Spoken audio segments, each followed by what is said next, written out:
Bushwhacker Luke, Hall of Famer 2015. Such an honor to meet you, sir. Whoa, g'day, mate. It's great to be on the Johnny Pro Show, and I'm so excited, mate, for all my fans out there, friends, and whoever.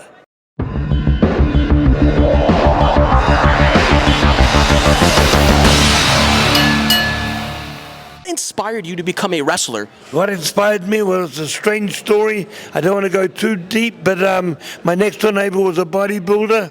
He went to Mr. New Zealand, got second place. The judge for Mr. New Zealand was a former Mr. New Zealand 1950, and he said to my neighbor, he says, "Do you want to make some money with that body?" And my neighbor didn't know what he was talking about. He says, "Come to Coolman's gym Monday to Friday, Thursday during the week, and I'll show you what it's all about." And that gym was a Commonwealth gym for amateur boxers and wrestlers. It was like the gym in the first Rocky movie. You could hear the steam pipes rattling, and there was kettlebells lying all over the floor.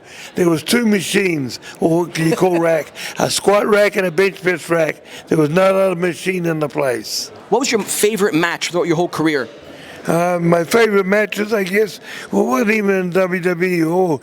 I did have some favorite good matches in WWE.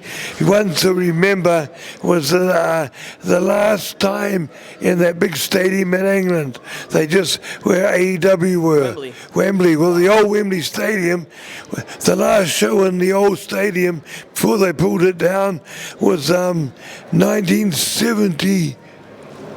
1991 or 92, it was Bret Hart against Davey Boy. Wow, that's iconic. And that show, they said at the time there was 92,600 or something like that. We were the first match out of the gate. Now to fill a stadium up of 90 to 95,000, it takes hours. So the people have been waiting there for a long time. And it was Hacksaw Jim Duggan, Butch and me. So there was whoa, yay, and ho, going to the ring. Now, we never locked up in the ring for 10 minutes. We were going to the ropes, putting our heads under and doing our gimmicks, and Duggan was doing his ho, and the whole arena was doing the noise with us. It was amazing. It was amazing. In that. And the match was so easy.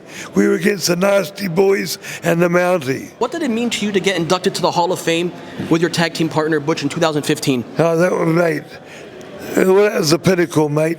We'd been waiting to get there for a long time, and when they called me up and told me, I said about bloody time. Exactly. Yeah, the northern people.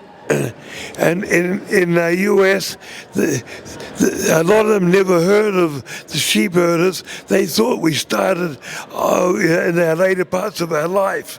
They didn't realize that I started in 1962 and Butch started in 65. What's your best memories with the late, great Butch?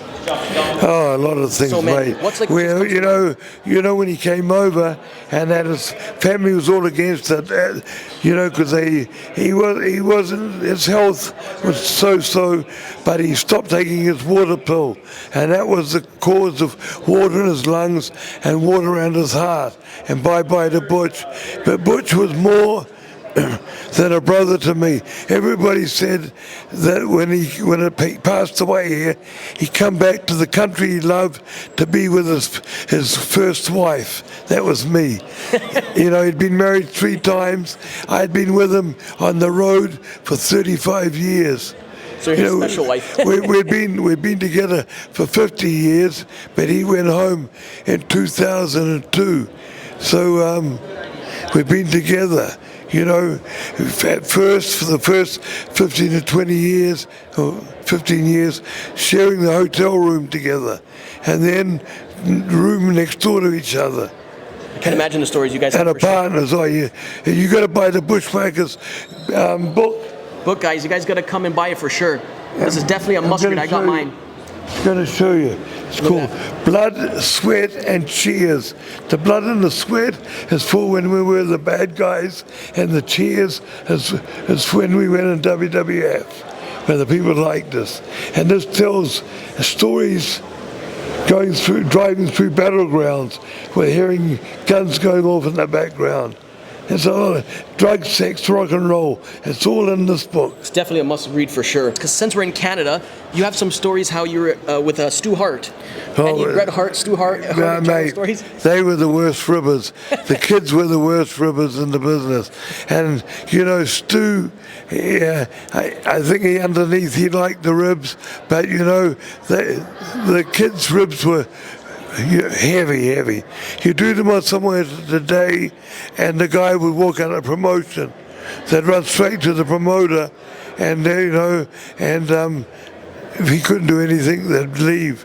These ribs were heavy. They did on different people. Such an honor talking to you. Such an honor. I guess, you know, is there any inspirational words to give it up-and-coming wrestlers that look at you and look at others as inspiration? Well, today, folks, the business is so hard to get into. There's only 2 really big promotions in the world. Well, there's promotions all over the world.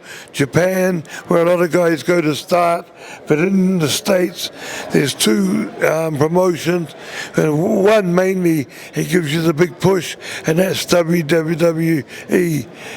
WWE, yeah, that's brought out by UFC, and the company is TKO. You know, the parent company is TKO.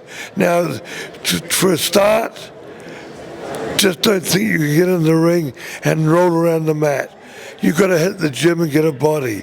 Today, and in the 2 top companies, they want to see bodies. You got to look the part for sure. Yeah, the bodies, fitness, bodies first, fitness, and then the characters come. Absolutely. A lot of people today, these kids, they just want to get a character and don't forget about their body and throw a T-shirt on so they cover it up. Yeah. They don't know all the hard work and dedication that really goes into it. You've got to learn the mat work, exactly. The basics, and that. There's a lot of hard work, and our game, psychology is a big thing. What more can I say? The legendary Hall of Famer 2015, and we're out. Whoa!